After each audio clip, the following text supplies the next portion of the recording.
जे प्रॉपर्टी ताब्यात घ्या ह्याच्यावर आपण समाधानी आहात? अजिबात नाही. काय करायचं आम्हाला त्याचं?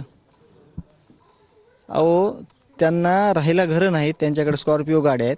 हे काय त्यांनी स्वकष्टातून केलेलं नाही. ते हे कुणीतरी त्यांना प्रलोभन देऊन असे गुन्हेगारी, संघटित गुन्हेगारीला प्रोत्साहन करण्यासाठी ह्या गोष्टी करून दिलेल्या आहेत. म्हणून मी म्हणतोय की संघटित गुन्हेगारी आहे ही सगळी पहिल्यापासून, आणि ह्याला कुठंतरी आळा घालण्यासाठी जे सगळे धागेदोरे सगळे उलगडून ह्यांना सगळ्यांना अटक करून ह्यांना फाशी द्या. किती नम्रपणाने मी तुम्ही पहिल्या दिवसापासून आहेत. आम्ही एकच म्हणतोय ना की आरोपीला अटक करा आणि त्यांना फाशी शिक्षा द्या. आरोपीला म्हणतोय आम्ही. काय सुरेश म्हणले की पंकजा मुंडे इकडे आलं पाहिजे होते, पण पंकजा मुंडे तुमचं काही बोलणं झालं तर फोनवर वगैरे? व्हिडिओ कॉल झाला होता घरच्यांसोबत ताईंचा. काय झालं बोलणं म्हणजे तुम्हाला? की न्याय मिळाला पाहिजे वगैरे. ते घरी बोलले होते वहिनीसोबत, माझ्यासोबत.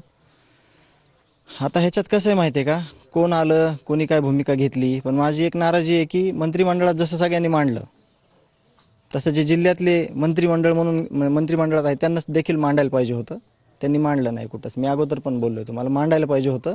म्हणजे सभागृह तर एकरूप होतंच, पण अजून एकरूप झालं असतं. मागणी शेवटपर्यंत कुठलीच बदलणार नाही. ज्या मागण्या आहेत आमच्या त्या रास्त आहेत. आमचा माणूस गेलाय, तुम्ही माणूस आणून देऊ शकत नाहीत.